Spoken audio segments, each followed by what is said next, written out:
तो ये क्वेश्चन करते हैं, for a fixed positive integer n, है ना, n इंटीजर है और ये डिटरमिनेंट दे रखा है अपने को फैक्टोरियल्स के टर्म्स में, तो क्या शो करना है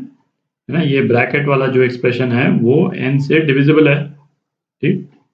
तो इसको सिंप्लीफाई करते हैं। तो इस डिटरमिनेंट को देखें, जो पहले वाली रो है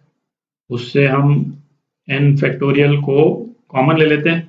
ठीक है, तो अपने पास में क्या आ जाएगा, 1, ये n+1 और n+2, है ना, ये आ जाएगा n+2 इंटू n+1, है ना, ये एक्सप्रेशन आ जाएगा। जो सेकंड वाली रो है उससे हम n+1 का फैक्टोरियल, है ना, ये कॉमन ले लेते हैं, तो अपने पास में क्या आ जाएगा, 1 ये इधर आ गया, n+2 इधर आ गया और n+3 इंटू n+2। ठीक है, और जो तीसरी वाली रो है उससे n+2 फैक्टोरियल कॉमन ले लेते हैं। ठीक है, तो यहाँ पे आ जाएगा 1, ये n+3 और इधर n+4 इंटू n+3, ये हो जाएगा डिटरमिनेंट। कॉलम में 3 1 आ ही गए हैं, तो इसको सिंप्लीफाई करते हैं अपन, ये कॉमन जो टर्म्स हैं उसको लिख लेते हैं, n+1 factorial into n+2 factorial. ठीक है, और अपन क्या ऑपरेशंस कर रहे हैं, रो 3 को रिप्लेस कर रहे हैं रो 3 माइनस रो 2 से, और रो 2 को रिप्लेस कर रहे हैं रो 2 माइनस रो 1 से, है ना, 2 जीरोज आ जाएंगे, जीरोज लाने हैं अपने को। तो रो 1 तो ऐसी कैसी हो जाएगी, n+1 n+2 इंटू n+1, है ना, रो 2 में ये 0 हो गया, ये क्या हो गया, ये 1 हो गया, और यहाँ पे क्या आ जाएगा, आप माइनस कर दें इसको, है ना, ये टर्म माइनस ये टर्म, तो क्या आ जाता है, ट्वाइस इंटू n+2, और ये भी 0 हो जाएगा, इधर 1 आ जाएगा, और ये क्या आ जाएगा, ट्वाइस इंटू n+3, है ना, ये हो गया डिटरमिनेंट। अब इसको सिंप्लीफाई करने को तो और सिंप्लीफाई भी कर सकते हैं, बट उसकी जरूरत नहीं है। अब डिटरमिनेंट को खोल देते हैं, फर्स्ट कॉलम को यूज करके हम डिटरमिनेंट को खोल रहे हैं, तो केवल ये जो है ना 1 टर्म है और इसका कोफैक्टर, है ना, उसी से हो जाएगा। तो है ना, ये मल्टीप्लाइड बाय ये minus this multiplied by this, तो ये कितना हो जाएगा, 2n+6 माइनस 2n माइनस 4, तो 2 हो जाएगा। तो इस डिटरमिनेंट की जो वैल्यू है ये क्या हो गई, 2 हो गई। ठीक है, तो यहाँ पे 2 लिख लेते हैं और डिटरमिनेंट हटा देता हूँ मैं। तो डिटरमिनेंट डी की वैल्यू तो अपन ने निकाल ली, अपने को ये एक्सप्रेशन निकालना है, तो इसको n फैक्टोरियल क्यूब से डिवाइड कर दिया अपन ने, है ना, और -4, तो ये क्या हो जाएगा,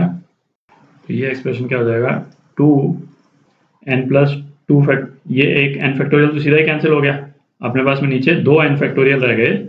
तो ये n+2 को यदि हम खोल दें n+2 फैक्टोरियल को, तो n+2 into n+1 into n factorial आएगा, जो कैंसिल आउट हो जाएगा नीचे से, और ये एक n+1 फैक्टोरियल है, तो n+1 इंटू n फैक्टोरियल लिखेंगे,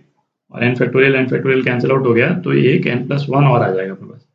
ठीक है, तो ये टर्म आ गई और -4। ठीक है, तो इस एक्सप्रेशन को तो अपने को खोलने की भी जरूरत नहीं है,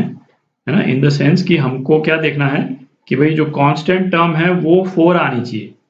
ठीक है, यदि उतना दिख जाता है तो क्लियर है, क्योंकि बाकी सब टर्म्स में तो n रहेगा ही। तो कांस्टेंट टर्म कब आएगी भाई, कांस्टेंट टर्म तो तभी आएगी जब ये 2 जो है इस 1 से मल्टीप्लाई होगा। ठीक है, और बाहर एक 2 है ना, तो ये 2 उस वाली टर्म से मल्टीप्लाई हो जाएगा, तो 2 इंटू 1 कितना हुआ, 2, और ये वाला 2, तो क्या एक्सप्रेशन आ जाएगा, है ना, एक एक्सप्रेशन जिसमें, है ना, दिस प्लस दिस, उसमें हर एक में n होगा टर्म्स में, है ना, n³ n² n और +4, इसको अपन ने अलग से कर लिया। जब ये 2 इस 1 से मल्टीप्लाई होगा तो उसका एक 4 आ जाएगा यहाँ पे, है ना, और -4, तो ये कैंसिल आउट हो गया, केवल n वाली टर्म्स रह गई, है ना, इसमें टर्म्स कंटेनिंग n। ठीक, तो ये वाली टर्म जो है वो डिविजिबल बाय n है। ठीक, तो ये आपका आंसर। तो ये क्वेश्चन करते हैं, तो ये शो करना है अपने को, है ना, ये लेफ्ट वाला डिटरमिनेंट राइट वाले डिटरमिनेंट के बराबर है। अच्छा, दोनों डिटरमिनेंट्स का पहला कॉलम तो सेम ही है, सेकंड और थर्ड कॉलम डिफरेंट है।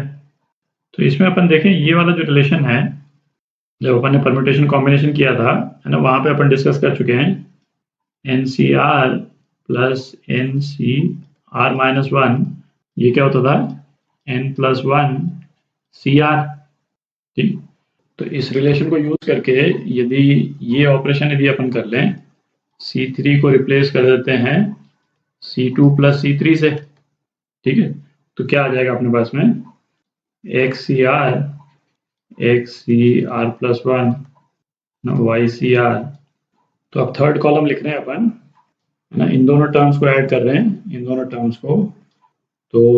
है ना इससे कंपेयर करें तो यहाँ पे जहाँ R है वो यहाँ पे R प्लस 2 है, तो CR प्लस 2 और ऊपर क्या आ जाएगा x प्लस 1, है ना, n प्लस 1 की जगह यहाँ पे x प्लस 1 आ जाएगा, तो ये हो गया y प्लस 1 CR प्लस 2 और z प्लस 1 CR प्लस 2।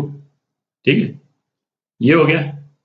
अच्छा, अब इस वाले डिटर्मिनेंट में एक और ऑपरेशन हम कर सकते हैं, C2 को C1 प्लस C2 से रिप्लेस कर दें, तो अपने पास में क्या आ जाएगा, है ना, मैं लिख देता हूँ डिटर्मिनेंट। बेसिकली यहाँ पे जो सेकंड कॉलम है ऊपर जो है वो x प्लस 1 आ जाएगा, ठीक है, तो डिटर्मिनेंट क्या हो जाएगा, तो ये डिटर्मिनेंट आ जाएगा, ठीक है, सेकंड कॉलम अपन ने चेंज कर दिया। अच्छा, अभी भी ये डिटर्मिनेंट नहीं आया है, थर्ड कॉलम में ऊपर यहाँ पे x प्लस 2 वाली टर्म है,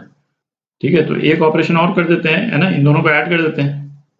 C3 को हम रिप्लेस कर दें C2 प्लस C3 से अगेन, ठीक है, तो दोबारा लिखने की जरूरत नहीं है, इसी में मैं लिख देता हूँ, है ना, क्योंकि ये तो कर चुके हैं, लॉजिक तो इसी का अप्लाई हो रहा है ना, इसी का लॉजिक अप्लाई हो रहा है, ये 1 की जगह पे 2 आ जाएगा, ठीक है, और अपने पास में ये सेकंड डिटर्मिनेंट आ गया, ये वाला, तो ये आपका आंसर